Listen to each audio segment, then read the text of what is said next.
Welcome back. Double Take Diaries. What is good with you? What's good with you? What's good? Welcome back to another episode of Double Take Diaries. You already know who it is. It's Sins. And I'm so happy, so blessed, and so honored to be back here with you on the couch. It feels good to be back. There's a lot to get to. There's a lot to talk about. Man, 2025 is kicked off in a major way. I'm not even gonna lie to you, man. There's a lot of foolery going on, and I really want to pose a question to my audience. Are rappers competing with streamers? It's an honest question.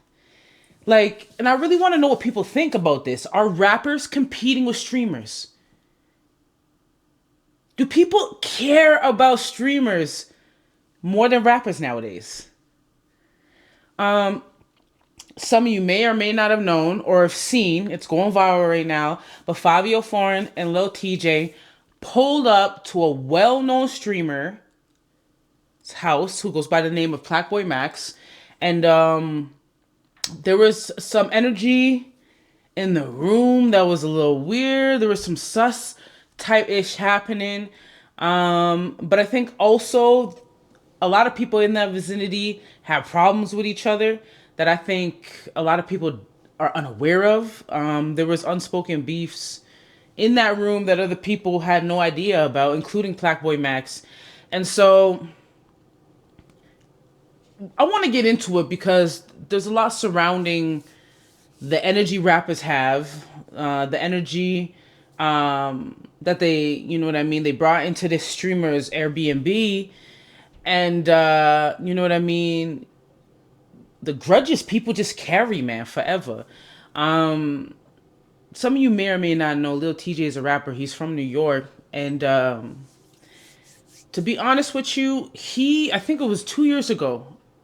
2 years ago, he was shot and almost died.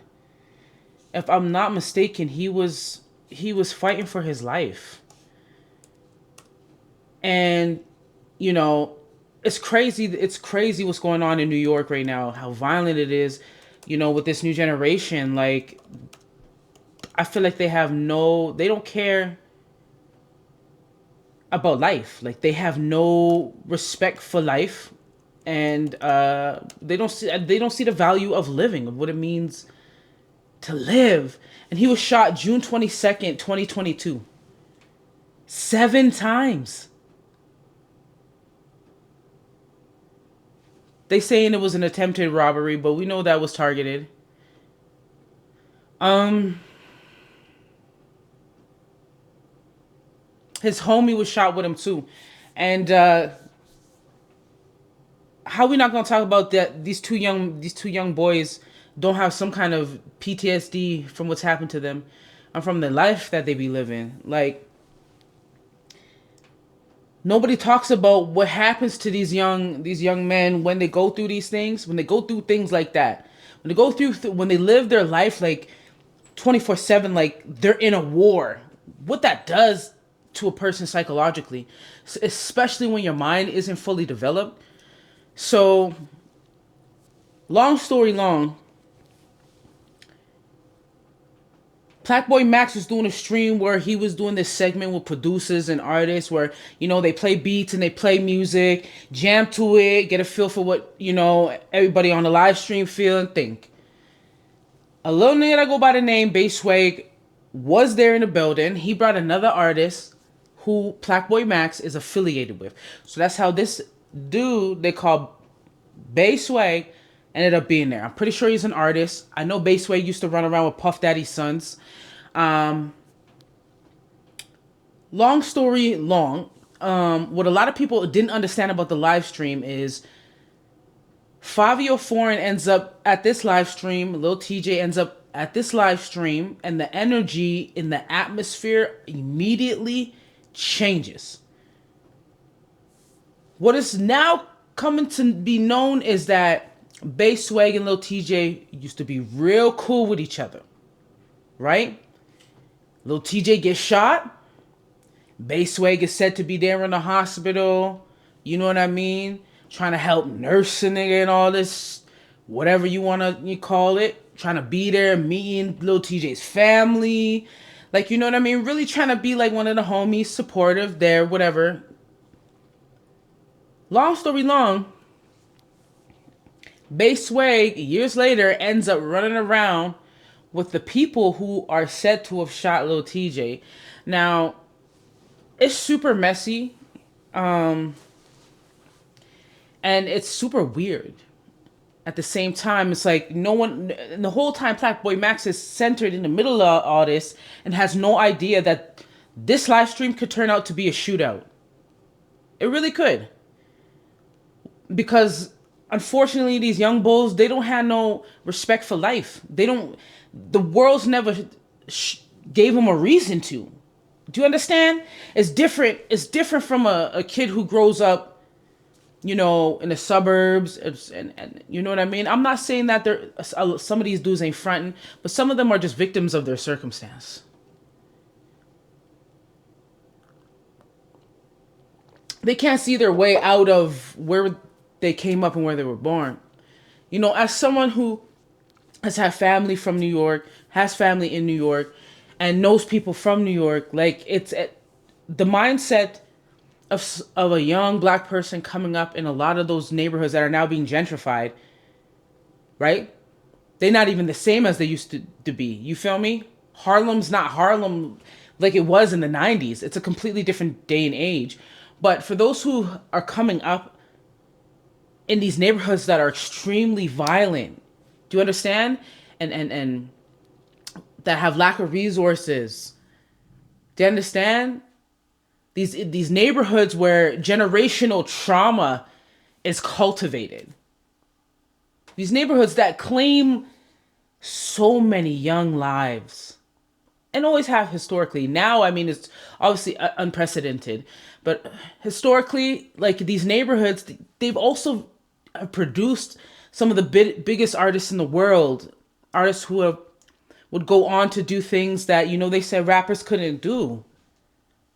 You know what I mean? The LL Cool J's, the Queen Laws, you feel me? The Mobb Deeps, Tupac's from New York originally. You feel me? Nicki Minaj is from New York. Busta Rhymes is from New York. You feel me?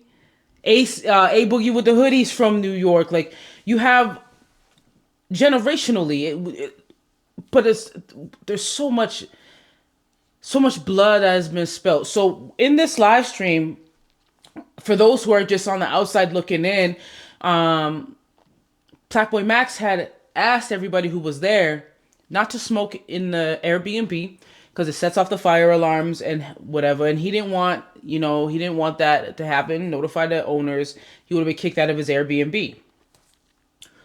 He has no idea that two people in here have the type of beef that they have, which I think is like the fact that a lot of these young niggas nowadays are doing anything for clout, going to jail for clout, talking about who they ops is and how they ops on records and going to jail behind it. Like, we living in a day and age where our young ones just don't have no respect for life. They don't have they don't have respect for much. So this could have been a very bad situation for Plaque Max and other innocent parties involved. I wanna talk about the fact that, you know, hip hop isn't maturing. Like, rap isn't maturing. It is. They always tell you rap is a young nigga sport. And do you know why they say that? Because they're trained to say that. That's industry standard for the higher ups. To continue have you dancing, doing the same song and dance, and then reaping all the benefits. I mean, even after our young bulls is dead, killed, and gone, these label heads, these owners, these higher ups, the ones that say they're higher up than you, superior to you, you feel me? They get to reap all the benefits, even, you know, insurance money after these young bulls done passed and gone away. And I think it's you know, for a motherfucker like me, it feel different when it's my people. It hit different when it's black people. And this could have been a situation where it could have been it could have really went the other way. You understand me? So Black Boy Max is seen in this live stream just trying to tell the homies very respectfully. Very respectfully.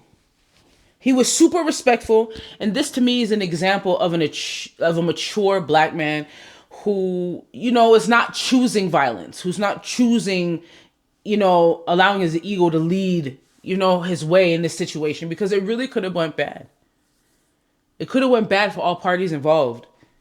But he was respectful. He's seen being super respectful and super unaware of what was going on in the vicinity. And we can see Bayswag. Bayswag is little homie with the Balenciaga toucan and like the brown North Face outfit. He was just kind of sitting there. Like, if you don't know the situation that's going on, you don't know the situation that's going on. People really think it was just a matter of them going in there smoking weed when Black Boy asked them not to smoke weed and they was disrespecting him. Personally, it wasn't like that. There were other beefs going on during that time.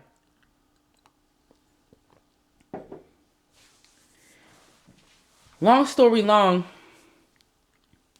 Lil TJ does a live stream. He goes live with DDG. He goes live on his own. Then he has his homie, the one that got shot with him, going live and speaking on why the energy in the live stream was the way that it was. And this just goes back to prove my point, because in hearing Lil TJ talk, you think this is someone who was shot 7 times and almost lost his life? 7 times. Young nigga, 7 times and survived. I'm like, whew. How do you have it in your energy to move around with the same energy? And this is where I'm saying hip hop can't mature because of the powers that be. He have money now. He have influence now. He have money now.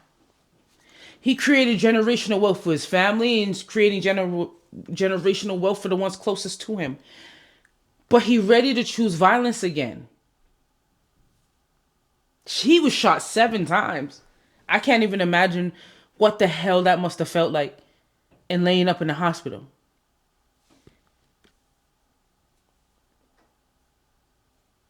But to survive that, to come out of that and survive that, you feel me? To survive that, for God to give you another chance, and you ready to choose violence, is crazy to me. But it's not crazy to me because it's important for people, it's important for the youngest to understand that this is how you're being trained. This is how you're being trained. Now this, I'm so happy no one was violated. I'm so happy no one was, shot and killed, because we so desensitized to the shit nowadays that's like, we think it's normal. Oh, another rapper got shot. It's, R.I.P. You know what I mean? On the dead homies, pour out a little liquor for the homie and keep it pushing. That's unhealthy. That's unhealthy. And it goes back to my point again. These youngins is coming up in a place that is like, it's Gotham City over there in New York. It's not, I seen a video of a lady, she had a lock. Like, them locks you put on your bike. When you didn't want someone to come and steal your bike, you put a lock around it. This lady had a lock she put around her body at the train station. She was at the station in New York. She put around her body and locked herself to a post. Because motherfuckers is pushing people off of the platform in the trains. Like, what are we talking about? As much as, I wanted to come on here and have a discussion about, the fuckery that's going on, right? Because I cannot not keep it 100. I have to keep it real. And New York niggas is not known for getting mixy like that. You have to, if you're not from there, you really, in Plaque Max, you really have to have the right person guiding you and letting you know what's what out there, because that scene could have been very bad. You feel me? Originally, Plaque Max said it was supposed to be 401 and Trippie Redd that was supposed to pull up, right? They wasn't able to pull up. Long story long, you know what I mean? We get Fabio there, and Fabio was like, yo, Lil TJ, pull up. They saying Fabio had no idea that Bass Swag and Lil TJ had any sort of issues or problems or this, that, and the third. I don't believe that. I really don't. I think we living in times nowadays where the things, man, these little niggas is doing for clout is, it makes no sense to me. How you could boom somebody and then go do a whole record. The whole record is every step you took to boom the person.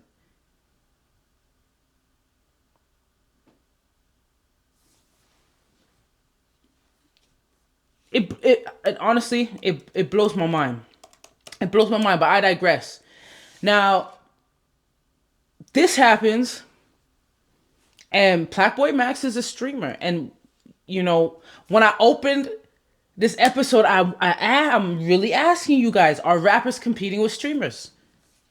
I want y'all to tell me, because I think what we're seeing now is, you know, the day after the stream, Plaque Max's whole audience is going crazy. Like, no, they're not here for rappers disrespecting streamers. They're not here for it.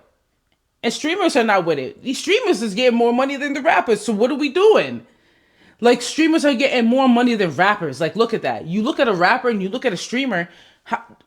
What are the differences? Streamers own all they... You know what I mean? They getting twice as much for what they do. Kai Cenat make more money than most of these rappers. 100%. No one can tell me no different. Kai Cenat is making more money than most of these rappers. Kai Cenat can go on a live stream and have 500,000 people there. 500,000 people. He can go on a live stream and have 500,000 people on his live stream. And that live stream will go to M's. These rappers can't even get motherfuckers to their shows nowadays to buy tickets. So it's like, also in looking at this stream, we realize that the game has changed. The game has changed. I don't know how it happened, but streamers took over the game. Like, you feel me? Like, that's also real. You can't act like rappers don't feel a way about having to go to a streamer's house and do the song and dance for the streamer instead of the label, or instead, you know what I mean? For marketing, for promo. It's crazy. It's actually crazy. It's insane. Like, labels hit Kai Cenat to be like, yo, we have this new little you know what I mean? We'll give you this. This being 80,000. 80,000 labels are offering Kai Cenat. And this is not as recently. So that you know that number's definitely changed. But 80 bands to have one of these new little rappers come through and sit in a chair next to you. The game has changed. The game has changed, man. And if you haven't watched my video talking about, you know, the whole debacle with Elliott Wilson and feeling like podcasters and the new, you know, this new wave of media sucks and da-da-da-da. And he's walking that back, by the way. Make sure you go watch that episode, right? I'm going to make sure to link it up so y'all can go watch that. There is a shift. There's an evolution taking place in media and in music. And unfortunately for you rappers, you new age rappers, because there was a period of rappers that contributed so much to the game, that built the foundation you little niggas, ignorant little niggas, is standing on, right? For you to come in here and make the type of music y'all be making a lot of time. A lot of you new niggas suck. It's as simple as that. We have some gems and we thank God for the gems that we have. We thank God for Tyler the Creator. For showing you that it's bigger than rap, even though he rap. You feel me? We have Kendrick Lamar's. And we have to name these motherfuckers. We have Smino. We have we have them ones.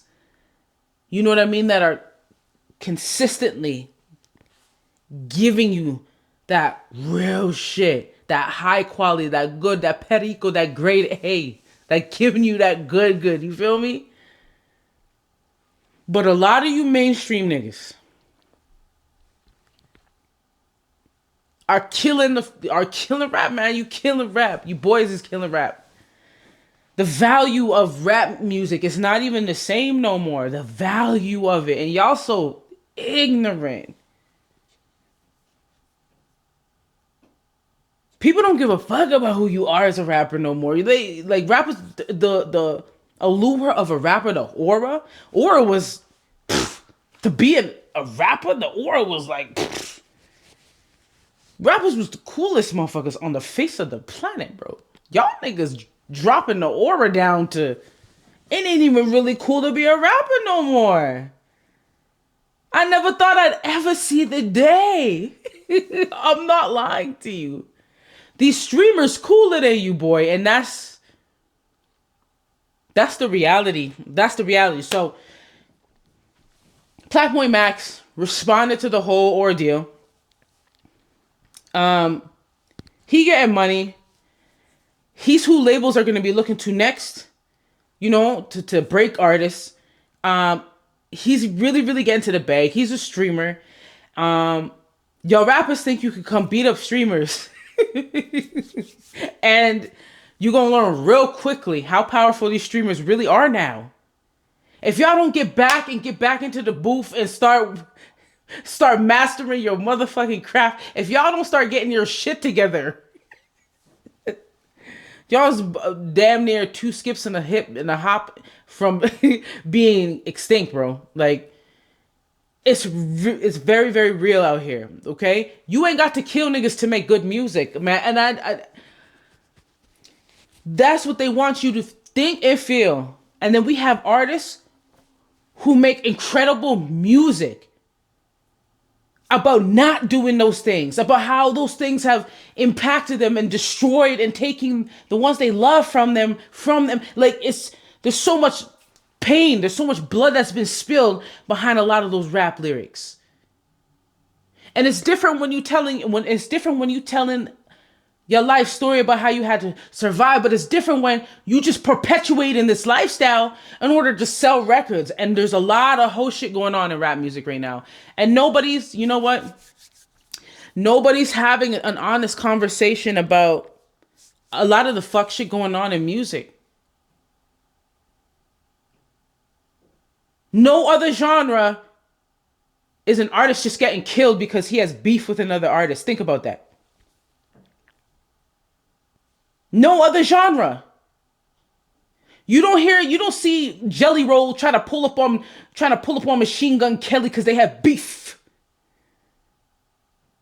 And actually murder each other in cold blood. No other genre. And even worse than that, it's so accepted. People don't even care. People don't even care about the value of a rapper's life is like, people got it fucked up because you think they getting money and you think they have these material things. That it's really all this thing you want to obtain, right? It's the allure of fame, right? But it's like, ask me how much a rapper's life costs in 2025.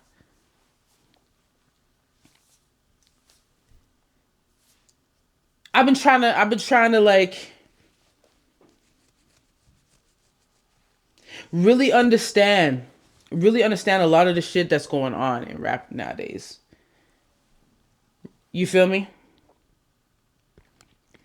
And the game changed for you niggas. So you niggas better tighten up. Y'all niggas gotta tighten up. The labels are paying streamers for clout. A lot of you rappers owe that back into the label because they out here paying the streamers all the money to break your records. Think about that. Are rappers competing with streamers? I really want to know what y'all think. Drop a comment down below. This is all I'm gonna say on this matter. Man, tighten up in 2025. Tighten the fuck up in 2025 because there's real shit going on in the world. And with that being said, you already know who it is. It's Sins. Thank y'all so much for tuning in to another episode of Double Take Diaries. And we out. Gang, gang, gang.